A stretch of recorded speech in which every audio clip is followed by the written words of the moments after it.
I can't breathe. I have my ID here. My name is Elijah McClain. That's my house. I was just going home. I'm an introvert. I'm just different. That's all. I'm so sorry. I have no gun. I don't do that stuff. I don't do any fighting. Why are you attacking me? I don't even kill flies. I don't eat meat. I don't judge people. I don't judge people who do eat meat. Forgive me. All I was trying to do was become better. I will do it. I will do anything. Sacrifice my identity. I'll do it. You all are phenomenal. You are beautiful and I love you. Try to forgive me. I'm a mood Gemini. I'm sorry. I'm so sorry. Ow, that really hurt. You are all very strong. Teamwork makes the dream work. Oh, I'm sorry. I wasn't trying to do that. I just can't breathe correctly. Those were the last words of Elijah McClain, who was murdered by the Aurora police officers in August of 2019. No one has been arrested in Elijah's death. Welcome to the Real Drunk Show. Today's episode is Defunding the Police Part 2. And we are joined by the authors of an article entitled Defund NOPD. Yes, and here's how. Thank you guys for joining us. How are y'all doing today? Doing all right. Thank you for having us. Doing well. Thanks for having us. I am excited to have you all. So to get started, I want you all to introduce yourselves. Tell us who you are, where you're from, what you're drinking, and what is one thing that brought you joy this week? Who wants to go first? I'll start up. So my name is Kyle Jude Jones, tend to go by Jude Jones. I am a New Orleanian born and raised. Right now I live in DC, run a small church-based nonprofit. And what else am I saying? I'm drinking, clearly because I can't remember what you said. So I am drinking, I'm drinking some kind of rum. I forgot what kind, but let's not worry about that. And lemonade because I am bougie. But I also am gangster because I have this rag on my head. Thank you so much, Cal. Who's next? Yeah, I'll go. So, good evening, everybody. My name is Westley Bayas. I'm also a native New Orleanian, born and raised. I'm currently in Brooklyn, New York. I work with a firm called Berlin Rosen, where I work with Democratic and left of center candidates all across the country to help them win, so that these policies that we're writing about and talking about actually become reality. And I'm drinking, as a good Southern gentleman should do, I'm drinking some Maker's Mark bourbon. And if y'all are out there listening, you can sponsor Kia in this show so that we can constantly bourbon. That's why. Thank you, Wes. And next up is Kenny. My name is Kenny Francis. I am not from New Orleans. I've lived here for almost 10 years. But as Kyle and Wesley and everyone else from New Orleans can tell you, it doesn't matter how long I live here. If I didn't go to high school here, they're never going to claim me. So I'm originally from Brooklyn. So Wesley and I have switched. I'm an educator by trade. I used to be an early childhood teacher, and then I worked at the school district for a bit. But now I'm the policy director for a nonprofit that advocates on behalf of children statewide. And I'm also drinking Maker's Mark to keep the product placement going. And as you all know, I am Kia. I am in Atlanta, not from Atlanta, but I've been here 20 years, but same rules apply. You didn't go to high school here, you're not from here. Originally from Alabama. I'm drinking Jameson, and I've been told I need to upgrade my liquor. So I will be getting Maker's Mark soon. Sorry. We say upgrade, we say graduate. Graduate. We're working on it. They were kind. They did say graduate. So we didn't talk about what gave us joy at all, but that's okay. I think we have determined what gives us joy. We're drinking it right now, so I think that's right. What we're having right now. Yeah, joy. Amen. So on our last episode, Defund the Police Part 1, we talked with organizers and activists, Deshaun, who's from Atlanta, and Rahel, who is from New York, who currently lives in Oakland. And they told us that there were two types of police reform. There is the reformist reform where that doesn't take power or resources away from police officers, but it's more about like body cams, no chokeholds, and things like that. It tweaks the way police work is done. And then they talked about abolitionist reform, which is about taking resources and power away from police, giving it back to the community, and placing the resources to be safe and to build our own communities in the community's hand. Which are you guys? Which would you categorize yourself as? Or is there something different? Yes, I think that this is actually a really, really interesting and difficult conversation to have. If we talk about what's homeboy who was trying to bird watch and got caught up by Amy, right? Christian, the guy Christian, right? So Chris Cooper, right? So Chris Cooper is not, he's at this point, he doesn't want to press charges against Amy. And a lot of people are really, really angry. They're like, well, you know, she abused you and she tried to, you know, essentially try to get you killed. Why would you not want to go and press charges against him? Well, if you're really abolitionist, then you actually don't want him to press charges. You actually don't want him to get involved with the police. You actually don't want to go and use the police, use the state as a means of revenge. You want to find alternative means to be able to go and find justice. And that's the essentially people have, because we've been so ill-served as Black people, certainly as women, as people from the LGBTQIA community, plus community, in any number of ways you have been misused by police. And it is so infuriating to see white people, white women, anyone allowed to walk away or seemingly walk away, you know, scot-free. But the idea is that you can't be above the thing that you want to take down. It can't be, well, just this person gets hit and then I don't want to get hit, right? And I think that's the internal issue I'm having right now, right? So like, I would love to consider myself an abolitionist. I would love to say that I do not want to at all have police. I want to work towards a world quickly, not long-term, but quickly, that does not have police. But there is still a part of me that wants to see revenge served, not justice served, but revenge served.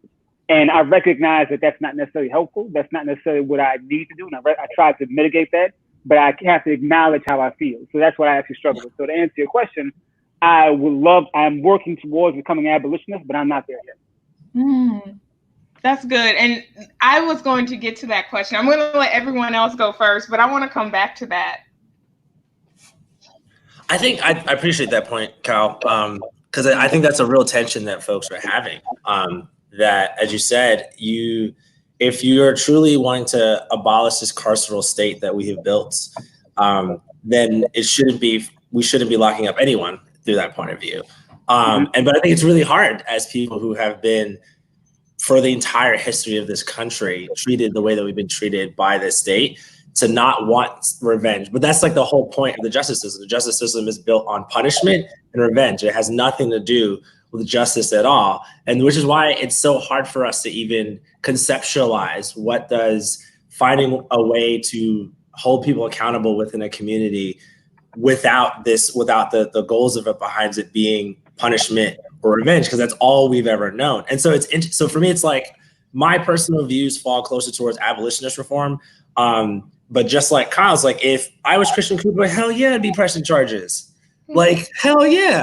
I'd be calling the DA right now, being like, press charges tomorrow. When do you need me to show up in court? Like, and I'd be doing it with glee. I think that I've been, as someone that believe that, like I said, my views fall much more towards abolitionist reform. But I have to say that, like, when Amy Cooper got caught and all that stuff started happening to her, I felt there was like Schadenfreude. I was like, finally, there's something happened to one of them. And at the same time, I find myself like, well, I believe that we shouldn't be doing this to people at all. But like, here I am wanting it to happen to her. And so it's like, that's like the real tension that we all have to fight with, of like getting ourselves to a place where, like, how do we even imagine what else we would do besides it? But I would say I fall much more on abolitionist if you just stick to like the reforming, because I think the other type of reform where all of that typically involves giving police more money, and you continue to spend like body cameras, banning chokeholds, the trainings, all that does is spend more of our collective resources on this thing that doesn't work. It simply doesn't work. So like, I think the corollary I'll draw is like the thing I know the most about as an educator and as a child advocate now is I'm consistently always advocating for expanding early childhood education. And part of the argument that I make to legislators and others when I do this is I talk about how much money do we spend every year in the millions of dollars doing remediation for kids that are in middle school or upper elementary or high school, when we know what the data shows is that the younger that you and the more proactive you are, the better you can use those dollars. So why are we throwing another $10 million in test prep or in fourth grade reading when you could just give kids access to early childhood education and have fully formed kids developmentally who can do better from the start? And it's the same thing with this. It's like, why are we going to consistently try to retrain these officers and give them more toys to play with that they're going to turn off anyway, and give them more tools and more training and more money when we could solve the problem at the beginning, which is the very existence of the way that they function? Yeah, and I think to that, one of the points that you said, Kenny, around sort of we're going to use the word reform, as I said earlier, like I would say I'm a transformative abolitionist, because I just think like using and saying the word reform is like the debate between old regular Coke versus new Coke. It's the same thing, right? You're not really changing anything except a slight part of the formula. And I think like to the points that have been said, right? It's one about Amy Cooper. I struggle with that because at the end of the day, like I am somebody that wants to get to a place to where we do not have police. I want to get to a place. I want to get to a place where we can figure out where we don't need jails, right? But I'm also like a person that at this moment I believe and understand revenge and vengeance, right? And I think sometimes people, and I would say especially like I think like the Amy Cooper, the Karens of the world, they don't understand the idea and concept of restoration or restorative justice, right? They don't understand it unless they get the pain, right? But I do understand and respect where Christian Cooper is coming from. Like, at the end of the day, the woman got fired. The woman's been blasted all across the. Took her dog. The dog, right? They took the dog, right? Dog. So and let's be clear. I think the one thing that we can all agree on is that like, in general, white people care way more about their pets than like black people. Maybe it's different. So like for them to take her dog away was really like a big deal. So I can understand and respect where he is on that position. I don't know to Kyle's and Kenny's point. I have done the same thing. Don't know, but I understand where he's at. And look, I think at the end of the day, we have to look at transformation because, as Kenny brought up, as Kyle mentioned, policing from his point was never designed to protect people. It was designed to protect property. And in the 1700s, when it was created in American society, you know who were property? Us, black people. It was designed to bring us and control us. And even in this iteration, post-slavery, when you see the 1865 to 1960, it went from patrolling slavery to doing Jim Crow. And then after 1965 to 1970, it went to doing what? The quote-unquote war on drugs that was harassing us in our neighborhoods and militarized our community. So to me, you have to completely transform the system. You have to get rid of policing. And we have to look at what is a new form of community safety that allows us to be able to trust that we have the knowledge to handle and mediate disputes in our community, and not think the first time that we have an issue that we have to call the cops, because we all know to the words that you started with almost all these cases that have happened where people have died, they have almost always started with the black person saying, after you've been approached by the cops in some form or fashion, please leave me alone. Please leave me alone. Like, just leave me alone. Because we already know if you don't leave me alone how this is going to end. I'm either going to end up in jail, harmed, or dead, right? So just leave me alone. I don't even want you around here because I know how this is going to end. Yeah. I so appreciate this because first of all, y'all have helped me to extend some grace to Christian, because I was straight, fuck that man. Fair. Fair. And I say that as I believe that we should abolish. I do not call myself an abolitionist because I believe there should be one prison where I decide who gets to go there. And it's like Trump, and it's like Amy Cooper, and it's people, fair. Breonna Taylor's killers. It's people who use their power to harm people with less power. So I I understand the complexities of me and where I am falling short of being a true abolitionist. So I appreciate you showing me how Christian is more of what I claim, of the values I want to live into, than where I am currently. It also made me think about the times when I have called police, and it was around car accidents, property. It's around when the car was broken into, property. And it's around, I left my makeup at my mother's house in Alabama and she mailed it to me. And some little nig-nog in my neighborhood thought it was a valuable package and they opened it and like they opened my mail and threw it beside the house. And I called the police. And that moment has really shaped my understanding of why people call the police. I had my property. Mm-hmm. Nothing was lost or messed up. I could take it and I could still use it, but I was angry and I wanted revenge. I wanted revenge. It's usually that. Yes. So that is a moment that has really humbled me.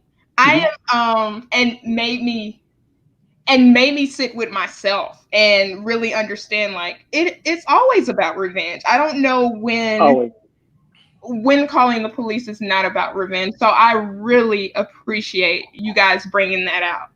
And then I want to. I'm jumping, right? So, and I think there's two other things that we need to acknowledge with that situation, then we can kind of move on to other ones, right? One is that it's very, very, I would imagine, and I take another step back, right?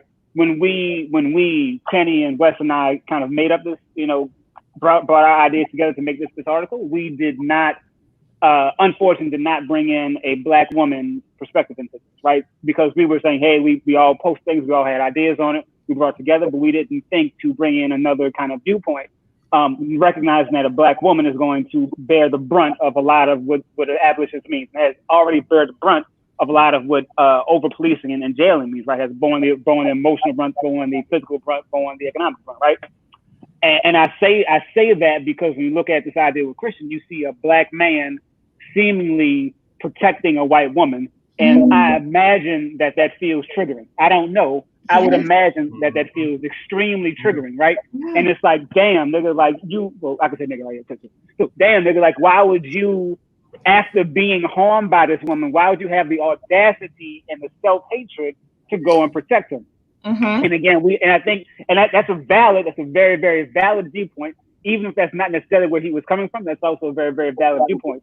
And I think that the intersectionality of all the things that we experience and all the things that have caused us burden and broken us and reformed us, we bring into our experiences. And I think that it's just, when we talk about abolition, it's impossible to talk about it without talking about the biases we bring into it, without talking about the experiences that we bring into it, and the things that we don't necessarily recognize that kind of play into it. So, again, we have, Key and I have known each other since we were in college, since freshman year of college, right? So we go back. And as we were talking about earlier, Key and I, we're pretty bougie. Like, to be fair, right? We are pretty damn bougie. Like, like Wes jokes me all the time that I'm extremely bougie. Like, I am. Like, it is what it is. Did you go to Howard, Kyle?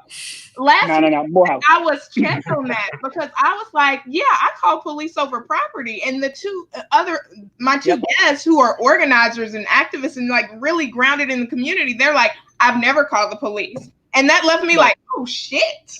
Yeah. Like, I thought I was doing good, but I'm still privileged enough that like my property matters. Like, people will take my property and I will want revenge over that. And I have to sit with that and unpack that. Absolutely. And I mean, I'll quit after this, but I think that's the entire piece, right? Like, we have to acknowledge all of our privileges, and we have to acknowledge, where we come from, and recognize that will limit us in our ability to fully understand and conceptualize what it means to be an abolitionist, to say, I can exist without having to call somebody to take care of my shit. Like, I can exist in the same world as poor Black people. So often as bougie Black people, we separate ourselves from quote unquote poor Black people of those people. And to be an abolitionist means that we have to actually sit down with quote unquote those people in the same way and receive the same justice. And the same way white folk don't want to be, Black people, bougie Black people often don't want to be poor Black people. And we have to look at the same way, and we've got to own it. Look, don't say y'all, bro. So tell me this: as three men who are doing this work in a move as part of a movement that has caught a lot of flack for erasing Black women, for erasing gay, lesbian, queer people, for erasing transgender people, how do you keep people who are more marginalized than yourself, poor people, like we just talked about, more marginalized than yourself within the Black community? How do you keep them in the forefront to make sure that whatever you're proposing also takes care of them and their needs? So a couple of different things. So first off, let's be 100% clear. Even the entire concept of defunding, of abolishing, of being an abolitionist was like started by Angela Davis 40 or 50 years ago. So 100%, if it wasn't for a basically queer Black woman who created the idea and concept 50 years ago of abolition, like we wouldn't even be having this conversation to begin with. So like the one, let's be clear about that. Even the words and the language that we're using right now around defund the police come from the movement for Black Lives, which are led by mostly queer Black women of color, right? So the one thing I think in general that we have to do, one, along with what Kyle said, is like, you know, if we were to do this all over again, we would have gotten 1, 2, 3 Black women to be able to either be part of this piece or write their own piece, a companion piece that talked about what they believe should be the value point. I think the second thing is I'm going to continue to use the language that are being created by Black women who have taken on this role of being able to create the messaging, of being able to create the opportunities for this to happen. And I'm just going to amplify that, right? Like, I'm not going to try to figure out, I'm not one of those people that are saying, you know what, it's not that I don't agree that the police need to change, but defund the police, I don't think that works, right? I actually think people are pushing back on that for very many reasons, but part of it, the same reason why people are pushing back against Black Lives Matter is queer Black women who are in the lead, right? Yeah. So part of it is that folk have to get over their fucking selves, and like it's okay to take leadership from other people that aren't like the stereotypical cisgender Black male, right? Yep. The other thing that we also did in this article is that we created a caveat at the end of it, right? Maybe we should have put it at the front of it, but at the end of it, we said we only spent maybe an hour or two thinking of these ideas, right? But imagine if our entire community had an opportunity to take a couple of hours of what community safety looks like. So for us, we never saw this as the end all be all. It should not be the end all be all. At the end of the day, we are 3 cis hetero Black men who are liberal, who are radical, who are left of center, who are, for what we've always said, all abolitionists, right? But we also know we don't have the final fucking answer, nor should we, right? Right. It's us making sure that we can own and admit where we've made our mistakes. It's us making sure that when we've made those mistakes, that we amplify the voices of people that are that have been more marginalized than we are. And then 3 is making sure that we are actually like stepping out of the way, not opening the door per se, because the door has already been open, but stepping out of the way and making sure we're saying we've done one part, but we know there's other people that have done many other parts, and now they have the stage. All we wanted to do with this article was like help open the door even wider. And now what we're seeing in New Orleans is there are city council committees that are looking at what defunding the police is going to look like. We have the major nonprofit governmental research organization in the country hit us up saying, what are the examples that are there? People are now finally digging into what this concept is looking like. They're really like trying to get an idea of what's going on. So in my aspect, it's like the thing that we wanted to do, which was just like put a seed in somebody's ear, has been done. And now it's our jobs to make sure that we're backing Black women, that we're backing trans folk, that we're backing the LGBTQI plus community, and saying like, we got your back, we got your 6.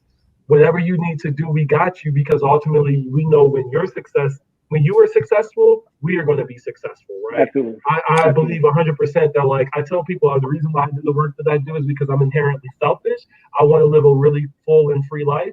But I know the only way that can happen is the people I love and care about, the Black people in the communities that I live in, are full and free. So I can't get my happiness until my people are getting their happiness. So my job is to make sure that, like, you can't see it here, I'm a large man. I can like run through a door if I need to. I'm gonna run through the door if I need to, so that way the people behind me can run through and they can score the touchdown, and I'll get the dap at the end, and maybe they'll let me like have the football and spike it. But if not, like it's all good because like I know the person who I was supposed to be blocking for, they scored that touchdown, they've helped the team out, and we're all going to be successful.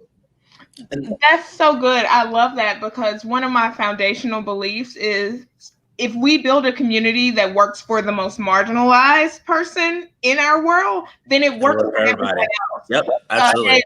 And part of our problem is we have been so centered on building for people who look like us and not that most marginalized person. Kenny. Yeah. So the one thing I'll add to the points that Kyle and Wesley just made, which I think were very well made, is that like I think it's also just about holding each other accountable. I think that something I've been wrestling with last couple of years in general is just sort of the culture that we've all sort of like ended up in, cancel culture, call out culture, etc. And I think the mistake that people make over and over and over and over again, even people who are trying to do something good, is they simply just can't take feedback. So to answer your question directly, when we posted this article, a good friend of mine who I love and have a ton of respect for, she commented and said exactly what you said. She said, I respect y'all brothers for writing this, but like you didn't involve a Black woman in this, and like any movement, anything about talking about defunding the police or anything about this movement that isn't centering Black women in the lead of this, you're doing this wrong. And I had a moment where I was like, well, I just wrote down my thoughts. I wasn't trying to be a leader of anything. But then I just thought about it. I was like, look, it's just feedback. Take the feedback. And what I said to her was like, thank you for the push and thank you for the accountability. And we have to be able to do that. We have to be able to hold each other accountable to bringing each other along and making sure that everyone's voice that needs to be heard is heard. And the thing is, it's not a bad, I think the thing that we all get caught up on is that like someone gives you feedback, even if it's like, you could take it negatively, whatever, like feedback is feedback. You take it, you learn from it, and you implement it. And it's like, and I think that like we've gotten to a place where everyone is so obsessed with like being right the first time or like defending their specific point of view. And it's like, she was 100% right in her feedback. And like, I have learned from that, and Kyle has learned from that, and Wesley's learned from that. And we're going to implement that in anything we do moving forward. And I think that's what it takes. Like if we can't hold each other accountable while we're doing this work, then what are we doing? Yeah. What is the point of any of this if you can't hold each other accountable? And so I think on a simple level, it's being able to be told that you're wrong or that you didn't get this 100% right. She didn't say the article was trash. She said, here's another perspective that you should have considered. And the right response to that is, yeah, we should have considered that. And we're going to act differently the next time. And for me, it's like, I don't understand why people struggle so much with that, with being held to like any sort of accountability. And I think that like, if we as Black people specifically are going to transcend what we have been forced to live in by this country, we have to be able to hold each other accountable because we can't leave anyone behind. We have to bring everyone along with us. I think I live my life by a maxim that my dad always taught me. Is like, if you're the first of us in the room, always make sure you're not the last of us in the room. And that's what it's all about. Take that accountability, take that feedback, and then keep it moving and keep doing good. And so I think that's the answer, is that you just got to be willing to be held accountable and hold each other accountable. I want to go ahead. No, I want to jump on something right quick that I've been kind of holding for a second. The other issue I think that we have in this whole that goes with conversation is that niggas have really, really, really small imagination, right? And I say that because when we talk about abolition, people cannot imagine a world in which, you know, the oppressor does not exist. Right, it is almost impossible to imagine a world in which I am not property, in which I am not being beaten down, and not being beaten down actually psychologically bothers me because I don't know how it feels to actually be free, and I'm scared to be free. Right, yeah. So we don't actually embrace. It's like, you know, stepping out into, you know, a new challenge, or, you know, applying for this job or doing X, Y, Z. You are afraid to be great, so we are afraid in certain regards to even look beyond what is possible. That's why we have Joe Biden as president, right? Or as presidential candidate, because we are actually scared of what a revolution would actually look like. We don't actually believe that it can possibly exist. Let me go with this incremental step because that's comfortable and I can feel good with that because I'm scared. I'm scared for success and I'm scared to fail, right? The PTSD of being a Black person in America and having success come to you and then being ripped away from you, having Martin killed, having Malcolm killed, having people have to go to Cuba, having to go X, Y, Z, like that type of trauma makes you believe, you know what? Every time I try hard, it fails, so I'm gonna run away. Which also goes into the next point, which is essentially saying that we have a lot of people who will actually push away from us trying to do radical change because we innately believe that we are not worthy of actually beautiful things. We're not worthy of good things. We're not worthy of right things. So if I had this average conversation inside the barbershop, oh nigga, you wild, oh nigga, you crazy, oh nigga, that shit ain't gonna happen, right? We've already psychologically believed to ourselves that we're not worth it, that we can't do it, that we're not right in doing this thing. So what's even the point of trying? You know, the devil we have right now, it's fine, it's good enough, right? So like it is a whole psychological change that has to happen within us, within our communities, to accept the fact that we are right, we are bright, and we are beautiful, and we are worthy of other things. And the other point I got to throw in there, I'm sorry, I talk a lot, but it is too damn bad. I'm drunk now. The other point I got to put in there is this whole idea that, you know, men, I've had to learn to love who I am, right? So I love who I am. I love the man I'm growing to be. And, you know, as a man, I have to learn and grow from it. But a lot of men do not understand how to take direction from a woman. A lot of cis Black men have no idea, feel like it's an affront to their being to lead, to be led by a woman. And the whole issue around Black Lives Matter, the whole issue around seeing a gay or a trans person, queer person on TV, the whole idea of, you know, of abortion rights, whatever, everything it goes down to falls down to the idea that I'm a man and I need to lead, not to decide. If I don't have this control, then I can't agree with this. And the issue that we're going to have as Wes and Kenny and I, and you as well, Key, I'm sure you as I know you know, is that when we try to go into these spaces and lead to things that are right, people are going to push back simply because a non-cis Black man is leading. And that's another issue that we have to kind of deal with. I'm done talking now. I'm gonna drink more. So y'all are really just holding up a mirror to my face, which is a good thing, because Kenny, when you were talking, I thought about the times when I have gotten it wrong publicly, and my reaction was to see it as an attack, and it took me stepping away from feeling attacked, processing what was said to me, and saying, oh, I really fucked up there. I should have done this differently, and then making those changes. And what I've been thinking about, like for the past 2 weeks, actually, is like when people provide you feedback, instead of assuming that's an attack, listen to what they're saying and put that in. So your first response is not to be defensive. Because I have messed up on ableism issues. I've messed up on transgender issues. And it took time and space for me to say, oh, you really fucked that up. And don't do that again. Like, this is what they were trying to get you to understand, and you just went to the defense.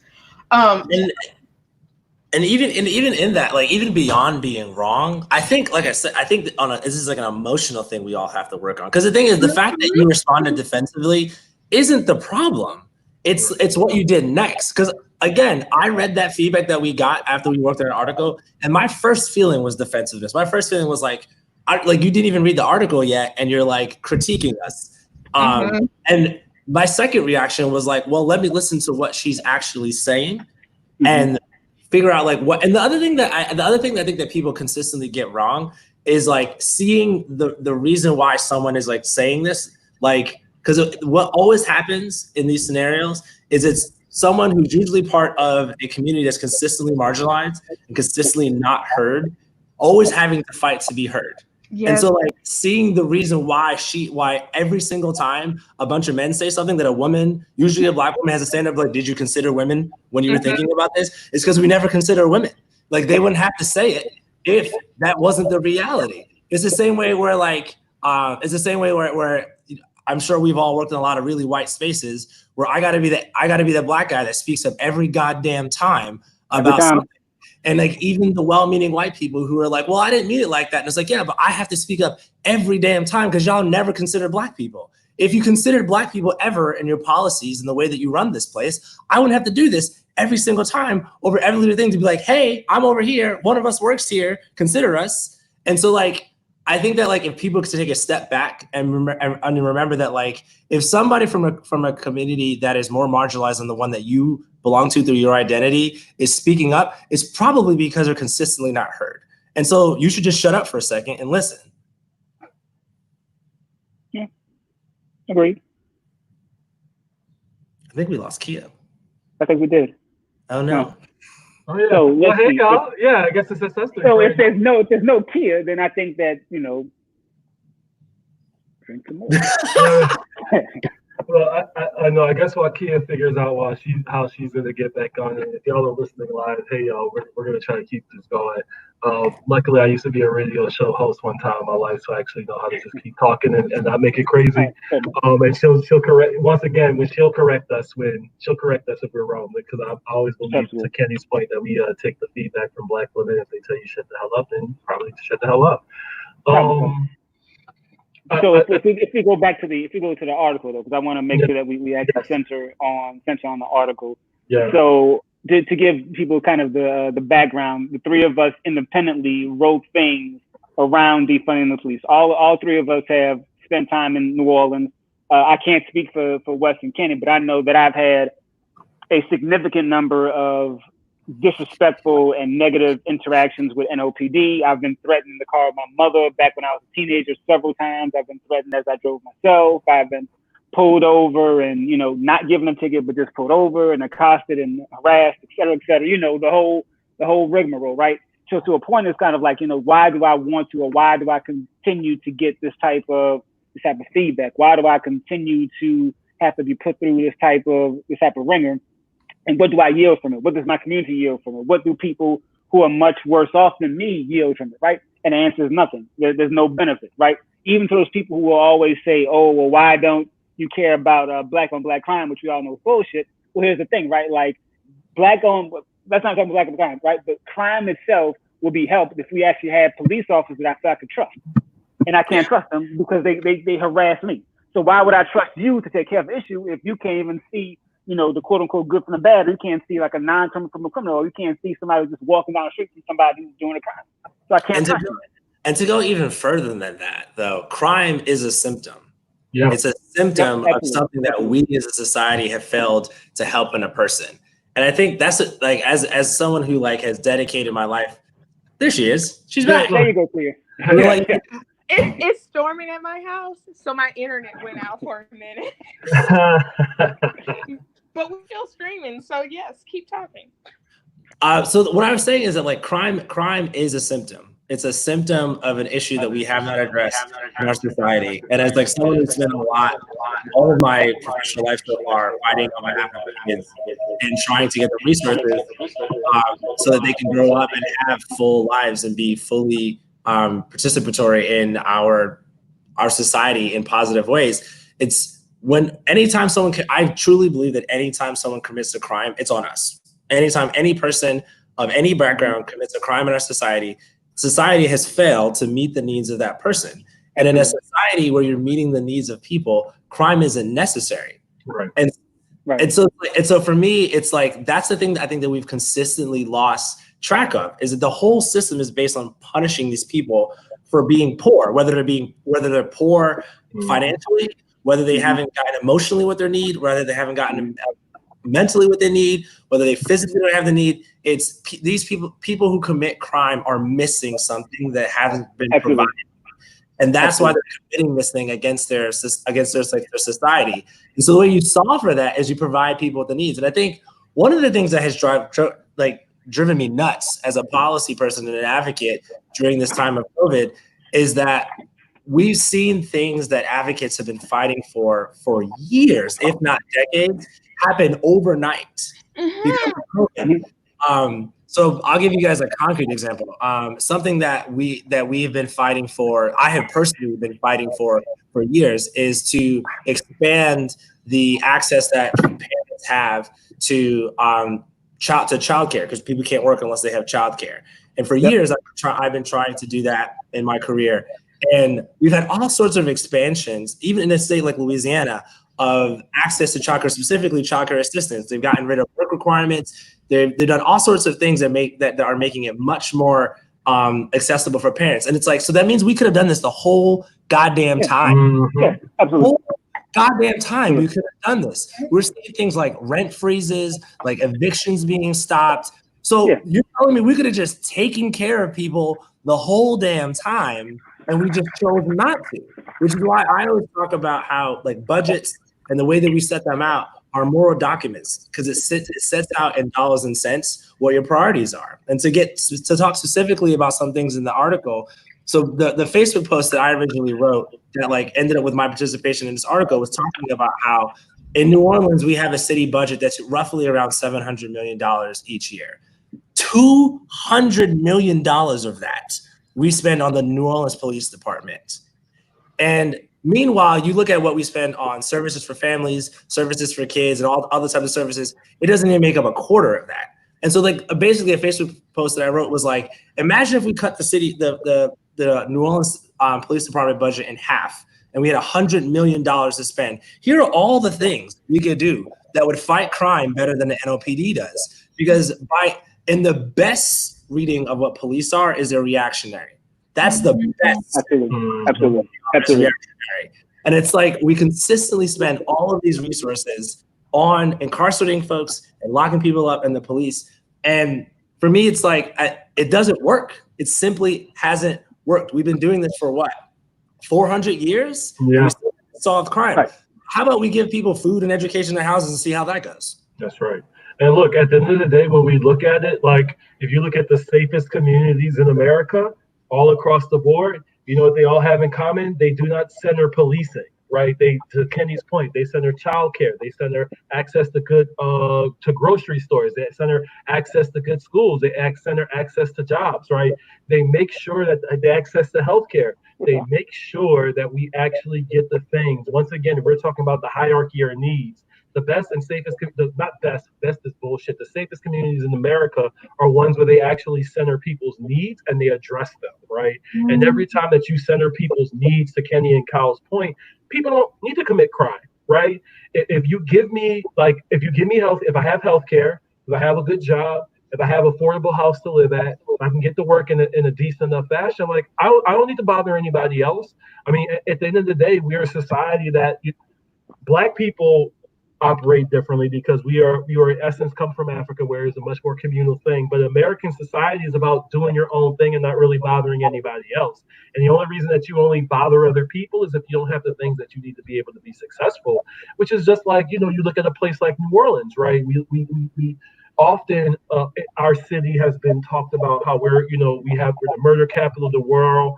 Why can't y'all just stop the murders? Well, I mean, shit. If most of the jobs that you have are minimum wage in tourism, where you can get fired at the drop of a hat, and you have an education system that for decades has failed our children, even now with this bullshit charter school still failing children. Mm-hmm. If you have a healthcare system that can't address the fact that we are at the end of cancer alley, and you can't address the fact that we have high rates of obesity, of high blood pressure, of hypertension, these kinds of things. If you address those, then people are not going to be struggling like for every single cent they need to be able to survive. And to that point, if we look for ways where we actually have funding available, if we can convince people to disavow the bullshit idea that police are created to protect people, we can actually start finding new ways in order to be able to move forward. And that's what we started talking about in this article is what happens if you move money away from the police, and instead of having them be the ones that show up every time there's a mental health call, you have like actual social workers who are trained to be able to do this. Imagine if maybe we didn't have the police that were the ones that had to be in charge of doing, because here's the other radical idea I saw the other day. People were like, we should just end all traffic stops. Right? Mm-hmm. What does a traffic stop actually do? Collect money. Collect money. Exactly. It's not going to stop you from speeding, right? It's not going to stop you from running that red light. What we should do is be able to make sure people understand the importance of safety, right? Mm-hmm. Or maybe let's go even a little bit higher. What if we told people, you know what, we should stop driving? This is how, when to Kyle's point, we have to think bigger than just the problem itself. Imagine if we said, you know what, maybe we should make sure that people don't necessarily need to drive. How about we invested money in streetcars, light rail, buses, right? Making sure that people can get around easier without having to deal with even the fucking expense of having a car to begin with insurance and gas and all of these other things. Mm-hmm. Part of what, even with defund the police and even the larger goal is, we have to transform the way that the society has been created to where it centers one kind of a certain kind of people, which are generally been rich white men, right? And how do you decolonize that and create a society that actually starts with how about we send in the people that are most marginalized, right? So I'm kind of a person where right now I understand the idea of like equity and equality. I'm also a person that believes like wholeheartedly in liberation. I don't want us to continue to build ways to address the current system. Tear that shit down and build one that's about making sure no matter who you are and how you show up, you can be safe and you can be safe and free. And that really starts with, once again, the biggest thing is safety. And how do you create a system where we are able to be accountable to each other, where we're able to go next door to our neighbor and say, you know what? You're a little, this is a thing that's happening. You can do what you want to do on your end, but like it's kind of getting onto like my house. So like let's negotiate a way to where this could work, right? So instead of me calling the cops because I hear the music is too loud, I mean, generally I'm going to listen to the music because if the music is banging, I might turn mine down and just be like, you know, do a little, like I'm enjoying that my neighbor's giving us a little show, right? Like there's ways that, even to what you said at the beginning, Kia, there's always ways for us to be able to find joy instead of revenge. And this is coming from somebody that believes in currently in vengeance and revenge. And I'm trying to turn that down and turn up this idea of like, how am I able to find the silver lining, the joy, the uplifting part of whoever it is I'm around the people that I am? And at the same time, how are we able to deal with like real safety? Because like a thing that like me and my roommate had to work with a couple of weeks ago, where unfortunately we had to call the cops, was like, what happens when you have neighbors and they're in a domestic violence dispute, right? Like it was horrifying because like it didn't escalate. It sounded to a point that where like there were hands, but you could tell it was escalating. And we wanted to do something about it. And I was told, like, Wes, don't go out there because you don't know if they have a weapon or anything like that, right? It fucking devastated me because it's just like I need to do something right now, right? And unfortunately, it ended with like the cops getting called. Which, by the way, fuck you, NYPD, for coming 5 hours late to that shit. If something would happen, luckily it didn't. I'm surprised it came at all. Yeah, me too, because the NYPD is a terrorist fucking organization, and that's it on that, right? So what do we do, right? Like part of it we have to do, and even in this article, and even when people talk about defund the police, what we are not saying is like right now you can snap your fingers and just get rid of police. Maybe you can, but we know that's not what can happen right now. But we have to figure out ways to where we can handle issues, and even in that instance, right? What is it that we can do as men if you hear these things where like you can go in and say, bro, what the fuck are you doing?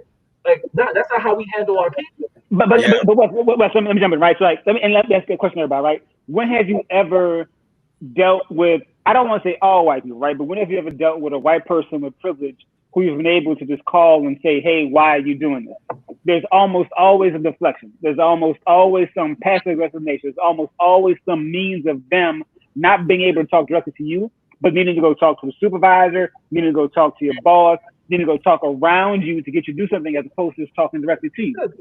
And that's the whole point of the police, right? The police is like the way for them to exert power, because if they just talk to you, then we're both on the same level. If they talk around you to get somebody to do it for them, then they have agency over you, right? So why would they want to give up their agency over you to get things done? It's infuriating. And Kia, I want to ask you a question, right? So I know that you have a background in religion. You're still working on getting yet another degree. More power to you. I wonder sometimes around this idea, and maybe it's Puritan, maybe it's not Puritanism, but around the idea that people are good or bad as opposed to people who just do good or bad things. And I think that when you think about that idea and you go back to policing, right? So like, Black people especially, or people in general, people think that, oh, this is a bad person and bad people need to go in jail. As opposed to saying, well, no, this is a person who did a bad thing, and yes, they may need to pay restitution, but they did a bad thing. They're not necessarily a bad person. So if I look at somebody as a human being who just commit good and bad choices, I'm like, well, no, they don't need to go to jail. They need to get in a position where they can make better choices, or they need to pay for their bad choice and then be put to do a good choice.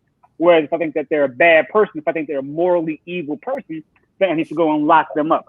And I think that our religious views tend to gravitate, especially in the Black community or in the evangelical community or in the Baptist community, kind of sort of Catholic, which I am, but not necessarily as much there, go towards like, oh, this is a bad person who's irredeemable, who needs to be punished, needs to be put away, as opposed to, well, this is a person who deserves redemption and who can be redeemed on earth, right? So, I mean, I kind of throw it to you to a certain degree.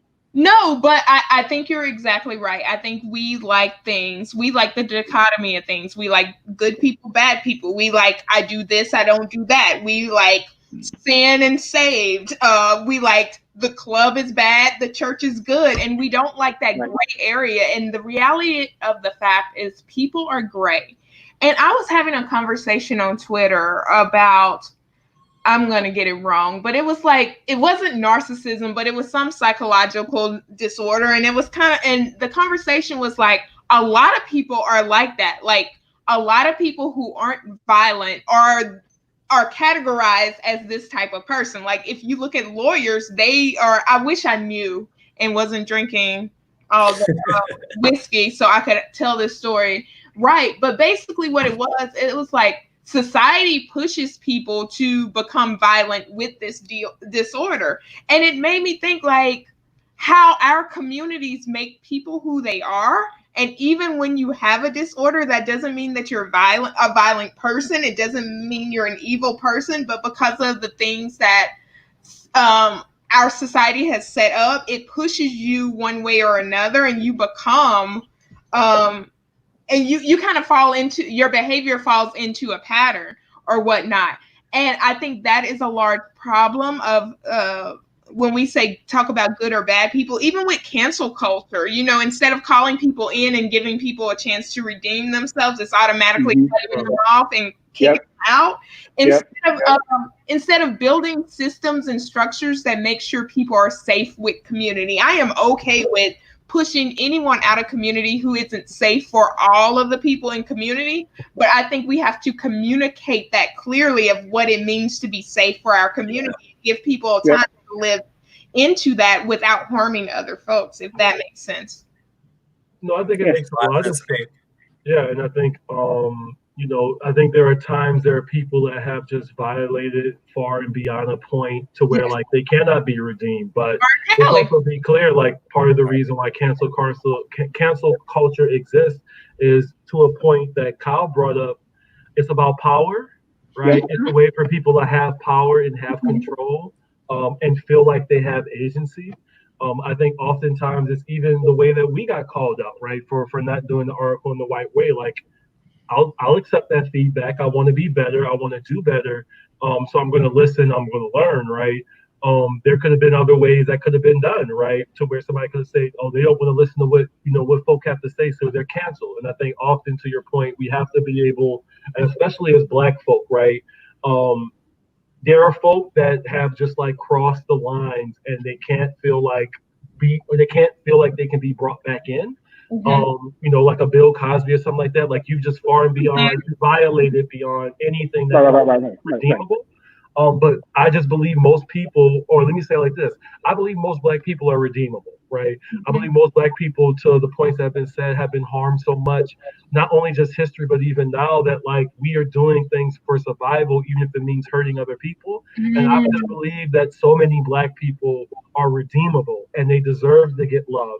And if you're listening out there, you are loved, even if I don't know you, right? Because like I need you to understand that there is a home that we have to continue to try to create for ourselves. It is a hard and difficult battle, right? That we're trying to face with all of the entities, how we interact. But I can tell you one thing that I believe will never, ever, ever, ever be a solution or saving us, and it is calling the fucking cops. So that's just where I'm at. Fair. Yeah. I much rather be canceled than have somebody call the cops on me, because I might still actually be alive after being canceled. I might be by myself, but if you call the fucking cops, I might not survive that. I might have The thing I'll add about that last point, specifically about calling the cops, is the police as a entity have made us as a society lazy, to be frank. Yes. Because like to the point that Wesley's making there, which it spurred this thought that I'm having, is that calling the police, like in the scenario you brought up earlier of the neighbors like music being too loud, or even the neighbor like taking something from your property line, rather than you having to do the hard work of participating in society, which is like figuring out a way for us to live together somewhat peacefully and like share this earth together. Like you're gonna call this like other person to come and deal with that for you, so you don't have to, because that's what it is, right? It's like, so perfect example. Today, there's a hole in my house and behind the fridge that I didn't know of before recently, where a mouse got in, and I didn't want to deal with the mouse. Like me and the mouse we're not negotiating. And so I called the version of the cops. I called the damn exterminator, and that's what we do. That's what the NYPD is. They're the damn exterminators. Instead of dealing with the problem and the hard part of living in a society and having to figure out how to get along with your neighbors and your fellow citizens, whether that's you're disagreeing about something or you have a conflict, we've created this system that just allows people who have a specific amount of power and privilege to exact revenge on others for perceived or real wrongs. And because like even the point you were making before about the domestic disturbance, it's like, I think, and I'm going to channel my partner here because she talks about this all the time. One of the parts one of the anti-arguments against defund the police that people use that drives my partner insane is when people say, well, what do you do about domestic abuse and abuse of women? Well, the cops. It's like, since when did the cops help women in those situations? Hello. Fair. Very fair. Yep. Hello. Say that again. Since when do they help women deal with these situations at all? I can sit here and name story after story after story of women that I know that I've met that talk to that have been in these situations, and the cops ain't the one that helped them. So that's a really poor argument. There's a video going viral now where the cop is arresting someone. She is demanding a female officer, and he proceeds to just like rub her breast in a gown. And it's like the only place where victims consistently get sexual assault victims consistently get justice with police involved is SVU. Like the damn TV show. That is the only place. Yeah. And that's why you talk about the fact that 40% of cops are abusers. Right. I refuse to date cops for that reason. Like there is one who consistently asks me out, and I'm just like, I'm good on you. And it's just because like nothing about you makes me feel safe or like it's okay. Even the way he interacts with me, it's like, dude, if this goes bad, it's going to go real bad. So yeah. Well, I want to make one more point about cops, specifically about like how people become cops. And if you're watching this and you're a cop and you feel like, well, we're not all bad, my first response to you is stop what you're doing right now. Stop watching this podcast and go report every cop that you've ever seen do something bad, and then you come talk to me.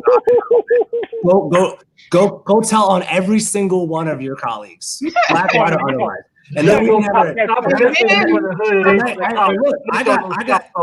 I got cops in my family, and I tell them the same thing. I was like, you can come talk to me about how law enforcement isn't all bad when you report every cop you know you've done something that's illegal. But like, I want to talk, but I think there's a thing that we don't talk about enough is about how people end up being cops. So bear with me here for a moment. So the only federal jobs program we have as a country is the military.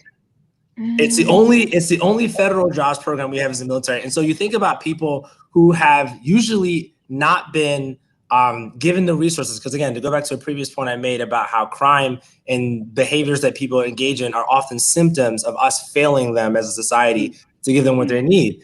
And so the military has always been the only federal jobs program that we really have that's consistently existed. So you get all these maladjusted kids that didn't get what they needed when they were growing up, ending up in the military. And then what typically happens is the military has these standards where for XYZ reasons, you can't get in the military and you don't cut the standard either like physically, mentally, or emotionally because they got those tests. And you know what those people become? They become cops. And so you get these kids who didn't get what they needed from their community growing up They get rejected by the only federal jobs program we have as a country, and they're left with basically only one thing left. So it's like people who arguably already from their upbringing, because of the way that we failed them by not investing in them, have an axe to grind against society. And then we give them a gun and qualified immunity, and we're surprised what the fuck happens. And so like, I don't think we talk about it, that part enough, about cops, about like who even wants to be cops in the first place. It's not like cops are social workers with master's degrees who are trying to protect their communities. Like most police forces barely require a high school education to become a cop. And we give them. I'm gonna jump in right now because I got right. So we've all of us have gone to high school, right? All of us know people who are like, you know, the valedictorians to the people who barely make it, right? Think about all the people we know in high school who became cops. How many of them were at the top of their class? How many of them were the top 25% of their class? How many of them were the top 50% of their class? Right? Like they weren't. Like none of them were. Like none of them were. None of them were. Like without question, none of them were. Right? They're not bad people. I know. I recognize that, you know, doing well in the school does not predict of you being a good person or even an intelligent person. But the fact remains that these were not the people at the top of the class. Right? Like none of them were.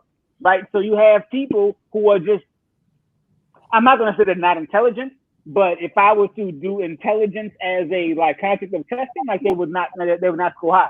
But yet I am giving these people the ultimate responsibility in decision making with ill training, who have already been left behind, who don't have the, you know, who are not going to be held accountable, who are essentially, you know, culture to not hold anyone else accountable. And then I'm surprised at what happens. I'm not surprised. This is the whole point. You know, Kenny was in education. I was in education, right? Like I remember I had a kid who was scared, who brought a gun to school, right? So I confiscated a gun, right? So I have this Glock in my, you know, not in my hand, but like I have this Glock in my office, right? So I'm like, yo, let me call the cops because I can't go drive around with this Glock because with my luck, I'll get pulled over with a Glock that's not registered and the man's going to jail, right? Ain't gonna happen to me. So I tried to call the cops. I'm like, yo, kid brought a gun to school. Can you take this gun? 6-7 hours later, you know, around 7 o'clock at night, they finally show up. I'm like, dog, like I told you there was a gun in school. There was a gun in school, bro. Like, what more can I do? They're useless. They are useless. They don't serve a purpose. It doesn't help. Like it doesn't help, not when you need it. They have never helped when you need it. They don't have the mental capacity. They don't have to have a degree, a law degree, an understanding. They don't have good training. Like it's a shit show. It's a complete shit show that people are afraid to move away from because it's all they know. And to the point that you said earlier is because they know that they're going to protect them. What you said earlier, they're going to protect us from them, right? From them. Now, even within our community, it's like they're going to protect us from them being our own people, right? So like that's also the other thing that perpetuates this is that as long as they protect us from them, so we can be the good Negroes and they can be riffraff, right? Then like it's all good. I mean, look, a few years ago when I was in New Orleans for like 5 or 6 years, I lived in it was redeveloped, but it used to be the Magnolia projects for 5 years, and then prior to that 2 years from the St. Bernard. So yeah, it's mixed income, but it's still hood, right? And you just you build the interactions. One, you just realize it's your neighbors. Like all this bougie shit don't mean anything, because we all gonna get ratchet at that same. If Megan Thee Stallion come on, we all gonna be getting it in. Let's be clear. Back that ass up by Juvenile comes in. It doesn't matter who you are. You can't control yourself. You still want to do whatever it takes to back that ass up, right? Like we all do that in different ways. But spending that time there helped to reconfigure, I think, any idea I may have had of wanting to be bougie, because it's like I'm never going to be afraid of my own people. You're my people. Right? Yeah, we might have grown up in different ways and in different situations and with different family stuff, but you're my people, right? And I'm going to trust my people 10 times out of 10, because to Kyle's point, to Kenny's point, to what you were saying, like, I'm going to tell you who I don't trust, the motherfucking cops, right? Like, I don't trust them to handle anything. And especially when you call on them, they never show up when you need them to, right? They weren't designed to protect us, and they never show up when I need you to. But I bet you if I lived in some white part of town, if I lived in Buckhead, or if I lived way out there in Northwest DC, or if I lived way out in Metairie and Kenner, or if I lived out here in the middle of Midtown Manhattan, and I call the cops, you'll be there in 15 minutes. And by 15 minutes, I mean 3 minutes. So it's just like, I don't trust you. You need more people. You just reminded me of another time that I called the cops that I had forgotten about. Ma'am, how many times have you? Damn, girl. On half of one hand, the amount of time doesn't stop on my time. Is your given name Amy? Okay, Karen. Your name starts with a K, but twice at my house. Twice at your house, but we said lifetime.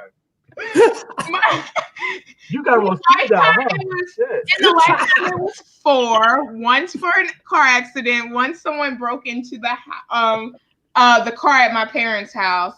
Once when they stole my makeup, and that was really the time that I wanted revenge. Fair. The other time was I was just really confused and scared. So I had this dog, a little Chihuahua, and this dog brought home a bone that was bigger than its whole body. It was a significant sized bone. Yeah. It was like somebody's leg. Okay, fair. My dog has brought home That's a whole nother story right there. Maybe the cops need to be involved if your child comes from a female. Put that. I don't believe in calling the cops. That might be the limit. But you know what? I'm gonna jump in.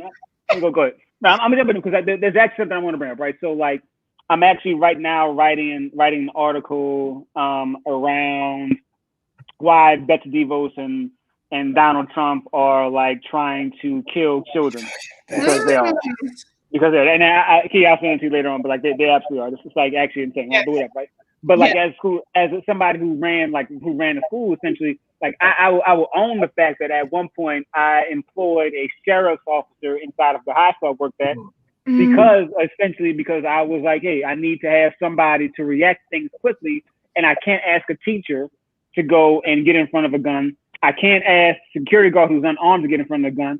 Like, I'll get in front of a gun, like I'll do it, but I can't expect somebody to do that if I'm not there. And I'm not trying to say like, oh, I'm like a great guy, but that's just like, my mentality, right? Like, fuck it, I'll do it. You know what I'm saying? So I employed a sheriff's office. And then because the school I worked at, see the guys over there was at Frederick Douglass. So it was right there in the 9th Ward. So it was right there at the cusp of like bougie and like trap, right? So right next door to the high school I worked at, it was actually a trap house. Right? So like they were like literally like, slanging shit out the fucking house. So I'm like, if some shit goes wrong over there, which happened before, and there's gunshots, and I know that I need to call the cops, I'd rather have somebody who's already there who can react immediately and call somebody as opposed to like calling somebody. But on the flip side, I look back on them like, well, damn, I put all these kids in danger because like there's an armed officer in the school building, right, who could react in a negative way towards the kids. And like that's something I've had to sit with because I'm like, man, like I thought I did the right thing. I may not have done the right thing, right?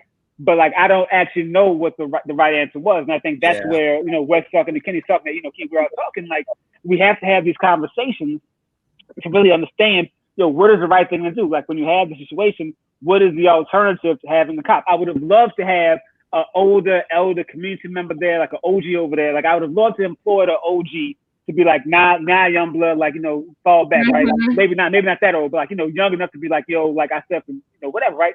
But then I can't hire somebody with a criminal record, right? You see what I'm saying? So then it becomes like, damn, well, I need to hire somebody who actually did time because like that's the nigga I need in the building, but I can't hire somebody with a criminal record because I already know that if something goes wrong, it's going to fall back on whatever, right? So like, there's so much that we as a community have to get through to get to abolition, and a lot of conversations that like will be very uncomfortable that I'm not sure that we're really ready to have.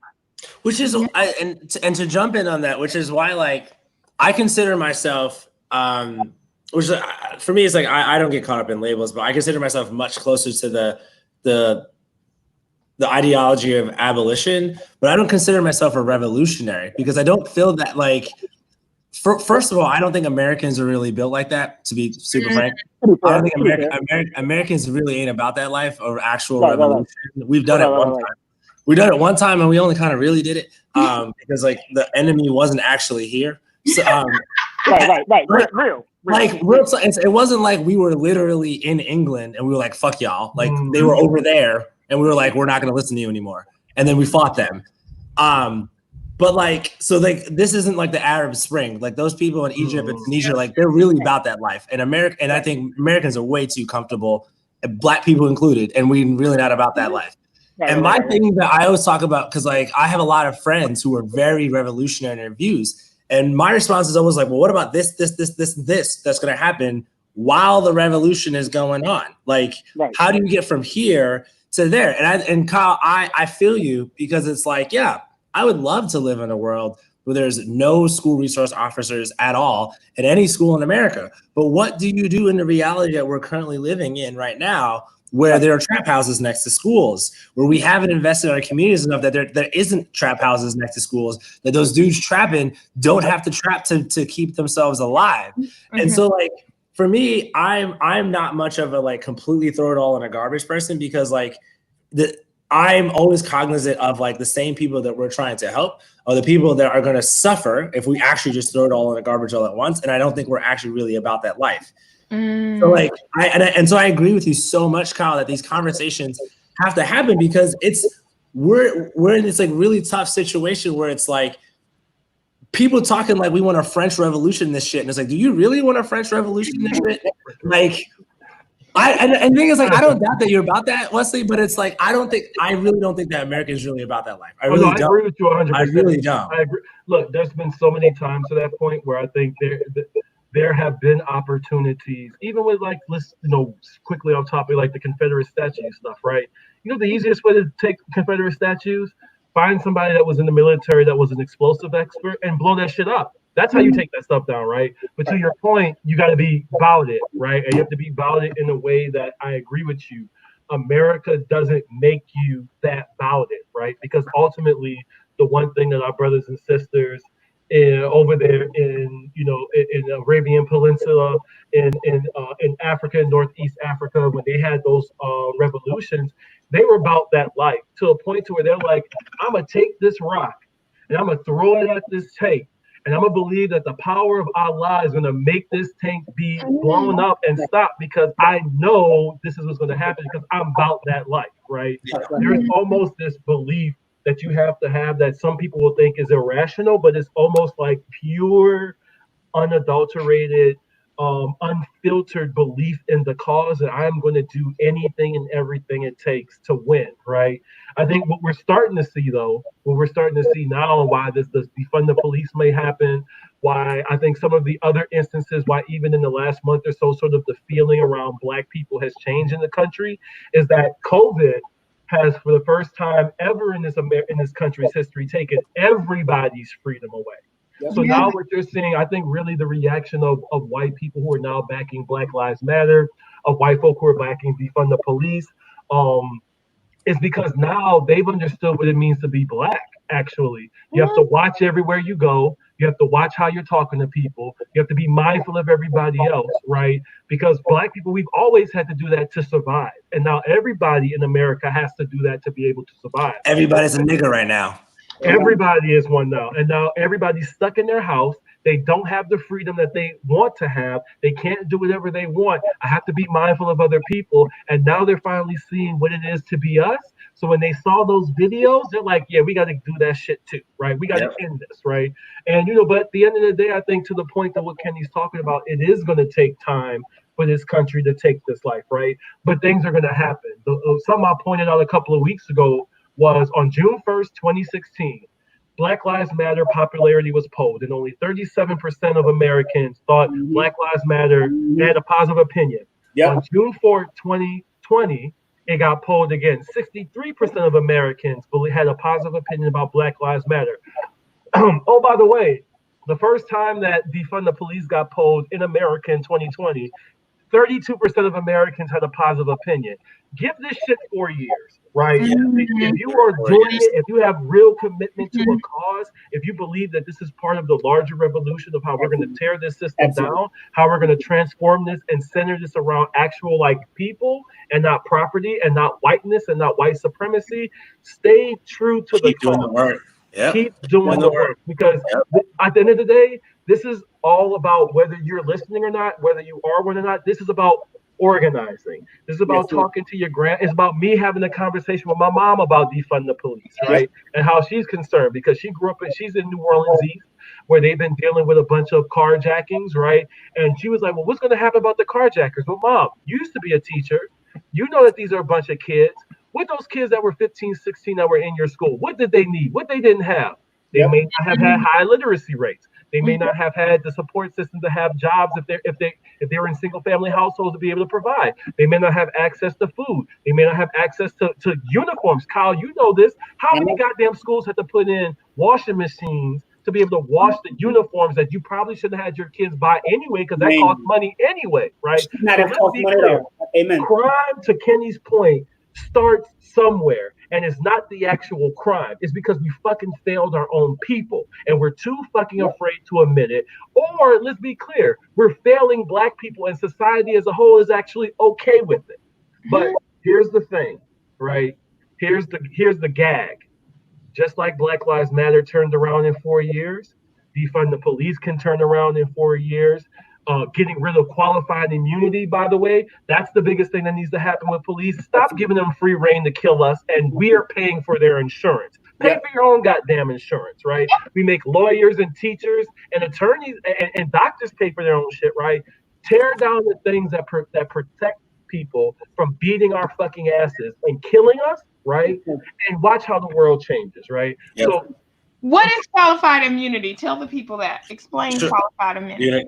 I can do it. But you want to do it? So qualified, and I couldn't agree with you more, Wesley, because like what has driven me nuts recently, and to add to the point you're making about keep doing the work, is that like nothing drives me more insane as an advocate, as someone who's been involved in organizing for years, is organizing that doesn't lead to enough action. And so like I think one of the things that frustrates me is that we have seen tens of thousands of people in New Orleans come out and get involved in the actions that have happened, and the organizers that have put that together have done amazing. But like we haven't yet gotten to the point where we're translating that into like pushing through the avenues of power and like in the systems that change it. So for example, a bill to end qualified immunity in Louisiana came up in the Louisiana legislature this past month it happened. And the public didn't show up in the thousands that they could have to force the legislature to do that. And that's the type of like, that's where it has to go. It has to go from like, y'all march up to the state capitol and say, y'all motherfuckers better pass this bill. Like that's the next step. Like that's where you go from like people marching to like the real change is when you show up and make these people know that like we're all watching, we're all paying attention. So qualified immunity, to put it in simple terms, is it's a legal protection that has been protected by the Supreme Court numerous times, where cops in the what they call it in like the doing their duty are protected from civil liability. So essentially, if a cop commits a crime like murdering you while performing their duty, they are shielded from civil liability for their actions. So for example, this is why we have seen cops over and over again. Terrence Crutcher, we can name after name after name after name of the cop murders a Black person. Everyone sees the damn thing that it's a murder, but doesn't face personal charges or doesn't get convicted personally of committing a murder, because the argument becomes, well, they were a cop performing their duties, and if they were reasonably performing their duty, they're not civilly liable as an individual because they're a cop for that. And so basically what qualified immunity is it gives cops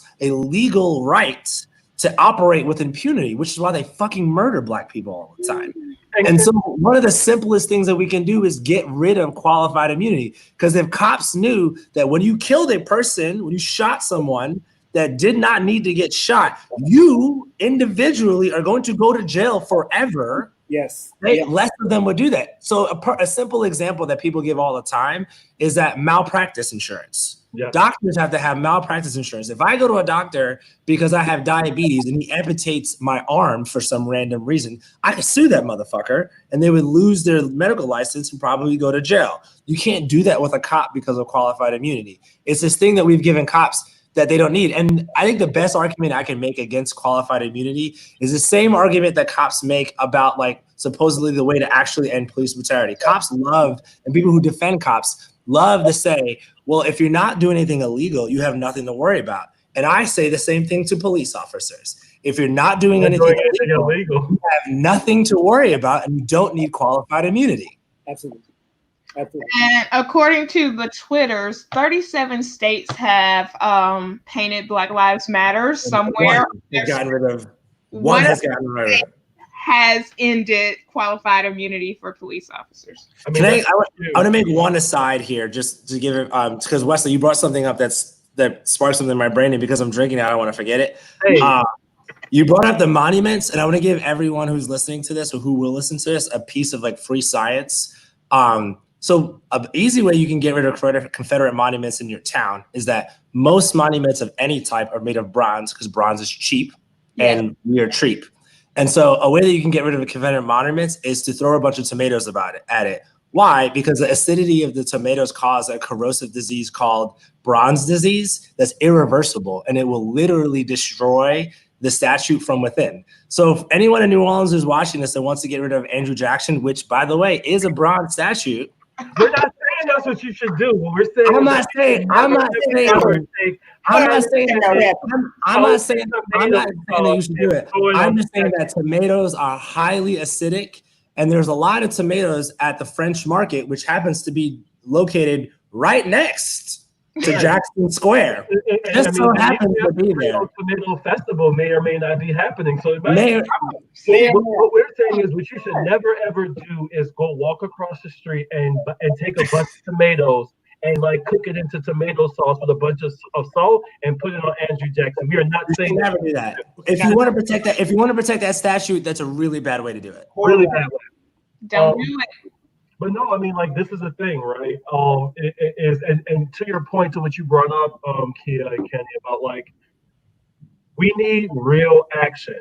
It's real cute to have all of these Black Lives Matters murals up here in New York. There's one like 5 blocks from where I'm at right now, right? Looks beautiful. Has all the dozen, like probably 24 names of people that have been killed by the police, right? Now they're going to close off the street in front of Trump Tower, and they're going to print a Black Lives Matter mural in front of that. You know where I really, really, really wish people all across the country painted Black Lives Matter murals in front of on the street? In front of the police headquarters. Right? I wish in front of NYPD they had a big Black Lives Matter. In front of NOPD headquarters on South Broad, you had a big Black Lives Matter. That's where they need to be, right? I want to be 100% clear. This movement started years ago by three Black women, right? This movement started because they got fucking tired of seeing, once again, thank you, Black women, of seeing Black men, and then we kept seeing Black women who are not getting on, and trans Black people who are fucking dying by the hands of the police, right? This entire movement started with, we're going to start taking back all of our lives and everything that we need, starting with the police, getting into housing, getting into school systems, getting into the economic development, getting into the things that we need. But it started by getting the biggest fucking monkey off of our back, which are police departments, right? So look, I appreciate the artistic stuff. Props to the DC BLM chapter for completing that mural, which says Black Lives Matter equal defund the police, right? I hope that if you're listening, wherever you are, if you have a Black Lives Matter mural in make sure to complete it. It's half done, right? Complete the rest of it. Or if it's not in the right location, make sure it's in the right location, which is in front of the police department, or in front of the sheriff's office, or in front of City Hall, or in front of these, because let me be clear, I don't think a lot of these murals have been playing in front of city halls and city council chambers either, and they're part of the fucking problem too, because we keep the idea that we have to fund the police, right? And let's also be clear, if we're talking about defund the police, just a heads up for y'all, right? If you're listening. In New Orleans, what we also started seeing, because in the last 25 years, we've had 2 consent decrees, which hypothetically means you should probably shut the New Orleans Police Department down, right? What we've seen is when they've struggled with trying to get funding because people have pushed back, we've seen the creation of security districts, right? Where neighborhoods would vote to enact some type of fee or tax to be able for them to hire guards, armed guards usually, to be able to protect their neighborhoods, right? And let's be clear, here's the fucked up part about it. You know the people that end up usually having those jobs? The ones that got fired from the cops. Yeah. Like, they got fired from the police, and now they're in charge of like navigating the neighborhood. you're scary. And they have a gun, and they're outside the normal police procedures. Right? Yep. And outside of normal police, like they don't even have qualified immunity. It's out here, right? Out here. So I mean, look, y'all. There's a lot of ways in how this is going to work. We know it's going to take some time. Part of it is just when you're having these conversations with people about what defund the police means. Start with it's about making sure the right people are handling the right jobs, right? It should be the mental health community. It should be the mental health community and mental health agencies that are dealing with mental health issues, right? If we are dealing with issues around domestic violence, then we need to be creating some type of group, whether it's within social workers or the like, that are able to not only mitigate the harm that's happening, but making sure both people get access to therapists. That way they can work through what their issues are, right? That there's actual, like, whoever the abuser is being, that they're going to be pushed into some type of restorative justice, not only to be able to admit the harm that they've caused, learn about the problems that they've happened, but actually work to try to address those particular issues. Real accountability isn't about locking people up. Real accountability isn't actually punitive. Real accountability is about owning up and restoring, healing, right? It's actually about fixing the problem. It's not about locking people away. And unfortunately in this country, because I'm gonna tell y'all, accountability is a trigger word for me. Because accountability, when people use it, usually they don't want to be accountable themselves, right? And it usually means to be punitive to people, right? For me, I want people to be straight up. I want you to own up. Hell, I try to every time I can own up to what I've done wrong, and I try to fix it, right? And I don't want to be locked away in a place where I can't fix a problem, because for me, just like I don't want people to feel harmed, just like I don't want people to feel unsafe, right, when they're around me. If I don't want to feel that way, I don't want other people that I know to feel that way, right? So I need us to understand that it's scary. And I think when we started the article, the first part of the article that we wrote, Kyle wrote it, right? I get it. It is scary to imagine a world that we don't have the police to count on. But I think what the main thing that we've been saying throughout this piece is, and this is a real thing I need y'all to understand out there, have we ever been able to count on the police? Ever? I want to throw one more note because I know we're getting close to time, right? So all of us, because I know Key, you worked in the school, Kenny worked in the school, Wes, you used to, be director of the school organization. We've all worked in school reform in some way, shape, or form, whether we want to or not, right? And no one had a problem defunding schools. Defunding schools. No one had a problem firing 7,000 Black women in New Orleans, including my mother, and making my mother, when she found out, making her pay $800 a month in insurance back in 2004. No one had a problem doing that shit, right? No one had a problem doing that. But now everyone has, or having us in this issue with defunding the police. Like, we have done this before to varying degrees of success, to be fair, right? But we have done so, and you have been okay with this before. And all of these people who are okay with defunding schools, right? Who are okay with defunding public schools and giving them to private institutions are very, very quiet right now. Extremely quiet right now when it comes to defunding the police, which makes me wonder, why did you really want to defund, this education system, right? And then I'll go one more point, the last point, right? I grew up in a union household, right? My father's he obviously was. My mother was a teacher, AFTs. I can't pronounce it right. I'm drunk. Excuse me, right? But y'all know that, right? Yeah, she was. I know AFT. Right? I went to union meetings with her. I went to strike meetings with her, right?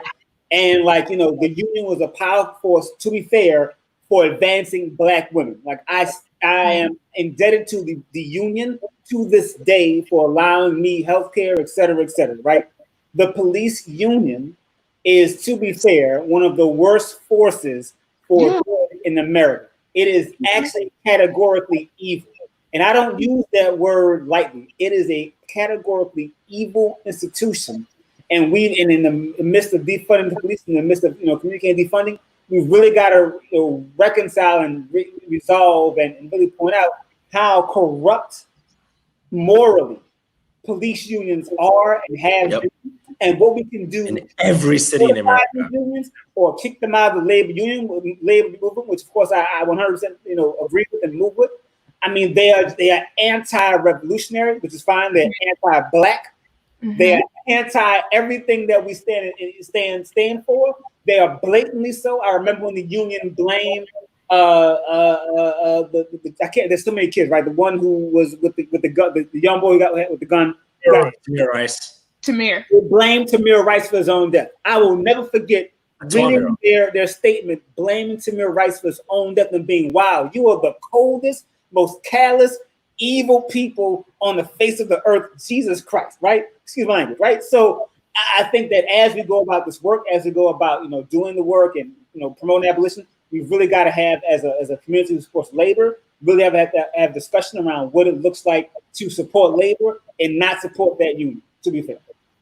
I just want to add one last thing before we let you go. First of all, thank you for having us on, Kia. The last thing I'll say here is that, to the point that you just made, Kyle, is that one, if you are an ed reformer of any type and you're not speaking out in favor of defund the police, then you don't believe in what you think you believe in. Absolutely. 100%. You don't. You don't, because you're 100% right, Kyle, that we had no problem completely flipping the way that we do schools. And this is the same damn problem. So if you believe that schools need to be broken down and completely redone in order to make things better for kids, then in order for us to we needed to reimagine public education, we need to reimagine public safety. And every charter school leader that's being quiet right now, we fucking see you. Yeah. One.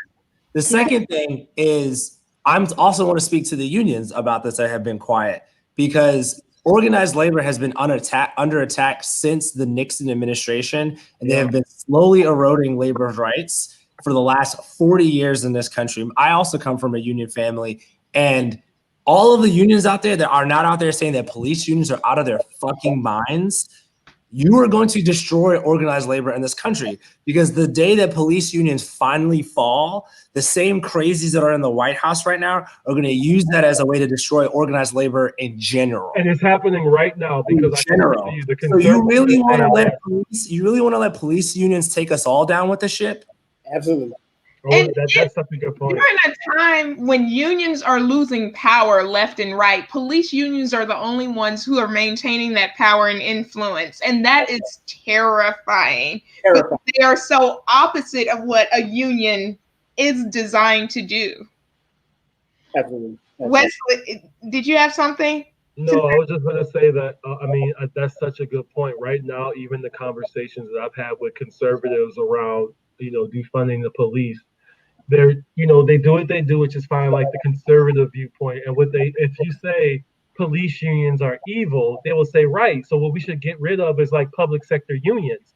I'm like, no, we should get rid of police unions, because to what Kenny said, to what Kyle said, police unions are actually the only ones that have the right to kill people. In fact, police unions originally were illegal because people thought it's probably not good to have armed state agents officially able to organize, because you get what you have right now. That kind of makes sense. Right. And even in a place like New York City, the police union up here spends at least $1.5 million every year lobbying, right, to make sure that finally what the state and what the city council have been able to pass, they've been preventing that for years from those like very radical members, because they've been able to spend money. Because guess what? While every other union is getting torn down, the only one that's getting stronger are the cops, right? So to this point, if we believe in organized labor, right? If you are a union that believes in organized labor, it's time for you to kick them the fuck out of your shit, because they are going to tear down unions. They singularly alone. This country is going to be torn down one way or the other, depending on where we land at with police, right? And ultimately, what we have to say, what we have to commit to, and Kia, I know you said you had a question you need to ask us that you haven't asked us yet, but you didn't tell us beforehand, so I want to make sure you do it. If there's anything that we have to understand, the future of this country can go in so many ways, right? On so many different issues. But this one man, one cis hetero black man's opinion, which is only worth one person's opinion, this all starts with how we're able to re-envision how we can hold ourselves in a way to where we can be safe, where we can feel secure, where we can feel free, where we can feel full. And that starts with getting rid of the biggest motherfucking monkey on the black of black people, and that is the police. Period. End of story. And that's that on that. So I'm actually gonna throw out my last question because I feel like y'all have answered it already. Usually, maybe I won't, but I do have a question that I wanted to ask at the beginning, and it kind of my internet went out. But 2020 has been a year that has revealed that our systems don't work. We talked about how policing doesn't work. We talked about how education doesn't work. Our healthcare system doesn't work because in the middle of a global pandemic where the economy shuts down, people don't have their jobs, which means people don't have health insurance, which means people can't get health care. And you guys kind of spoke to this in your piece when you talked about, like, you can't say you want systemic change and then get scared when people offer systemic change. How do you encourage people to be brave enough, imaginary enough, devoted to the work to get the systemic change that we need in all of these areas? Like, what would you say to people who are like, clearly we see systems don't work? How do we give people the courage to start building new systems? I'll jump out here first, and then I'll let these more interesting guys talk.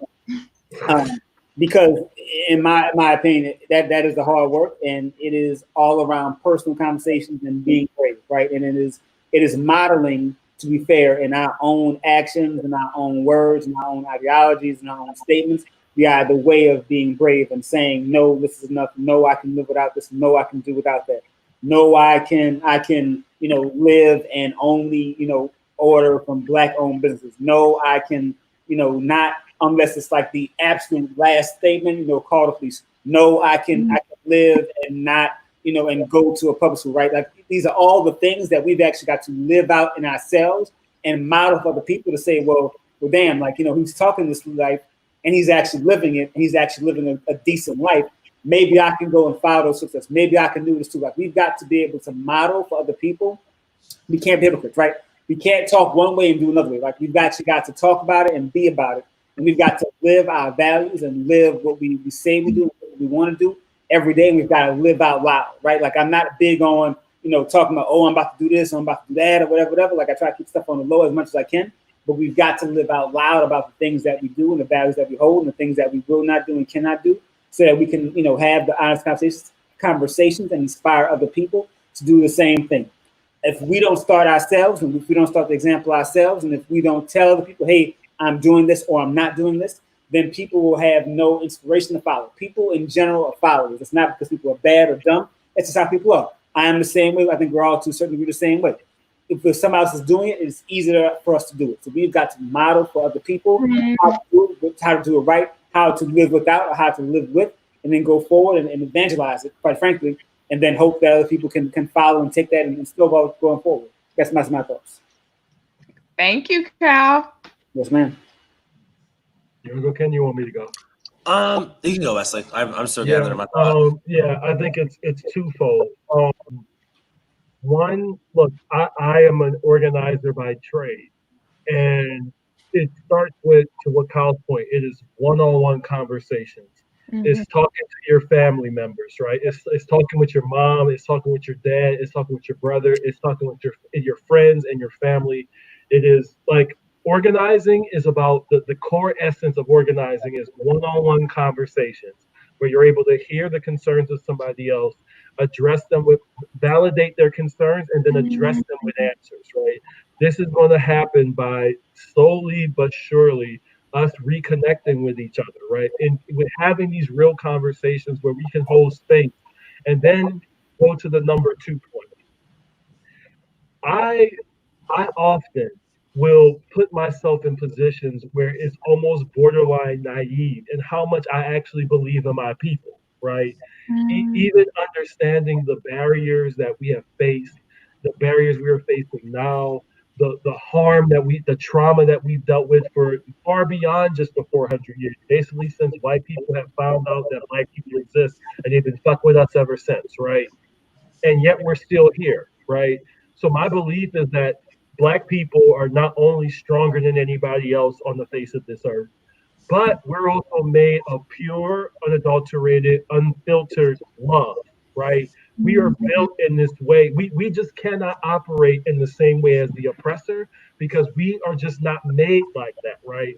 So I actually just truly believe that like we have to be willing to not be afraid of how strong and how powerful and how we're able to change things. Look, if we're able to shape culture, if we're able to shape language, if we're able to shape how people move and feel, there's so much that we can do, right?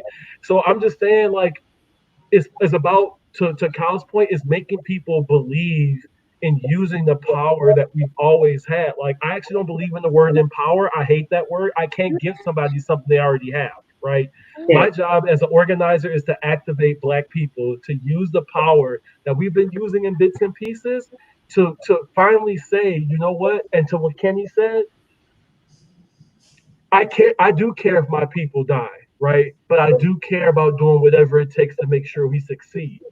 And for me, my ultimate fear is to know that I entered this world and I left it not doing everything I could do to make it better. And I think if we can, as Black people as a whole, can all buy into that, I'm gonna do as much as it takes to move this ball as forward as I can. Right? I may not score the touchdown. I may just be the lineman. But hell, if I block a couple people and these young Generation Z people, the ones that are running into the goal, I'm good with that, right? We Yeah. may not, as Martin Luther King said, to use that, unfortunately, I may not be the one to be on top of the mountaintop, but I have seen what happens on the other side. I may not be the one that's going to be the leader, but that's okay as long as we get there. So all I'm going to say is for those people that are listening, if you believe in this cause, go to the movement for Black Lives. Make sure that you learn everything you can about the proper way to talk about defund the police, because there's been a lot of Black women, queer Black women, trans Black folk, men and women who have worked on this, right? Make sure that you are educated on this so you can have those one-on-one conversations with your friends and family and coworkers. And then just like believe, right? We are about two words that are four letters: love and hope, right? It's literally the only reasons why we're still here. It's the only reasons why we continue to move forward. It's the reason why we're even be able to believe in ourselves. And all I can ask you is do those two things. Organize like your life depends on it, because unfortunately it does. does, It does. Right. right? And just keep moving and keep moving until you can't move anymore. But the most important thing is you make sure that you teach three people behind you to do the same job and do it better than you. So that way it never dies. It can never die. And we can never stop until this work is done. And that's what I got. I think that those are such good answers. Those are such good answers, and the whiskey's hitting me. So I'm not going to try to be anywhere near as eloquent as the other. I think that's such a good that I couldn't agree more with what you both just said. I think the way that people should have courage, and my contribution to this is that I think it's about letting the ego die. I think I see so much in the work of organizing that comes across as ego and people making it about them or their movement or their power or their agency. And that has to die before you show up. You got to kill that ego before you show up. The way that I think about this work, and the way that I think that the way that this work really gets done, is that I picture myself every day I wake up and I'm in a mine, and behind me is the entire Black people that have ever lived and that will ever live coming after me. And I pick up my axe and I'm hacking at the hole and I'm trying to get us out of the hole. And I don't know if the end of the hole that gets me to the fresh air is a day away, 5 years away, 500 years away. I don't know if I'm going to see it. I don't know if my kids are going to see it. I don't know if my grandkids, my great-kids, I don't know if anyone that ever comes from my line of my family is going to see the day where we break through that line and we make it to the fresh air. But I know that for every day that I wake up and I hold breath on this earth, I'm going to pick up that axe and I'm going to take another swing. And that's what the work is about. It's about fighting for something that I think that like one of the things that has, I think as good as it is that people have become much more engaged than they had been in previous decades before, like because of how comfortable we got as a society, I think one of the negative parts about social media and that protest becoming in vogue is that people think it's easy. People think it's short term. People think it's about them. And I'm going to spoil something for some people here where it's like no revolutionary that has ever lived on this planet as a human being believed for 1 second that they would be alive or free when that day of liberation came. Not a single one of them.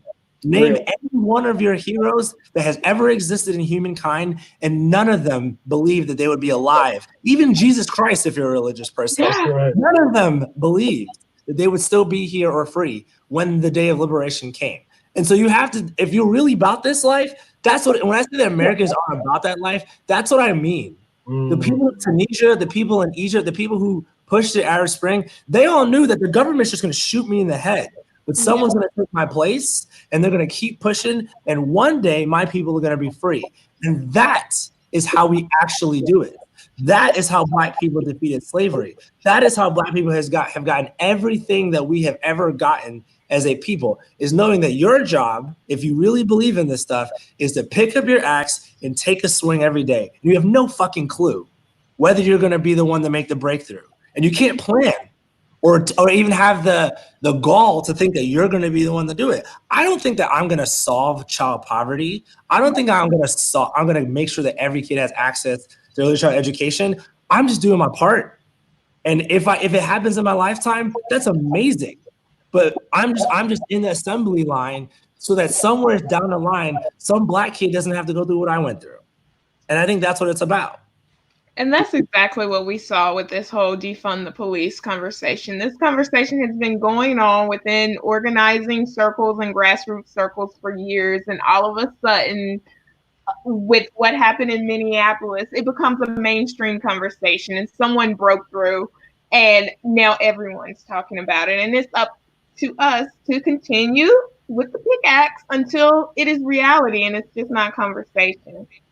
Thank you all for joining me. I so appreciate it. My last question, by the way, is usually like, is there anything I asked you that is there anything I didn't ask you that you wish I had asked you? But I think y'all did all of that. We're good. So we're good. Thank you. We will be back next Thursday, and we are talking with Connie and Dunn about the NBA and the WNBA. And how many of our faves will catch COVID as we try to resume the game? Too many. All right, y'all have a great day. Bye. Thanks for having us.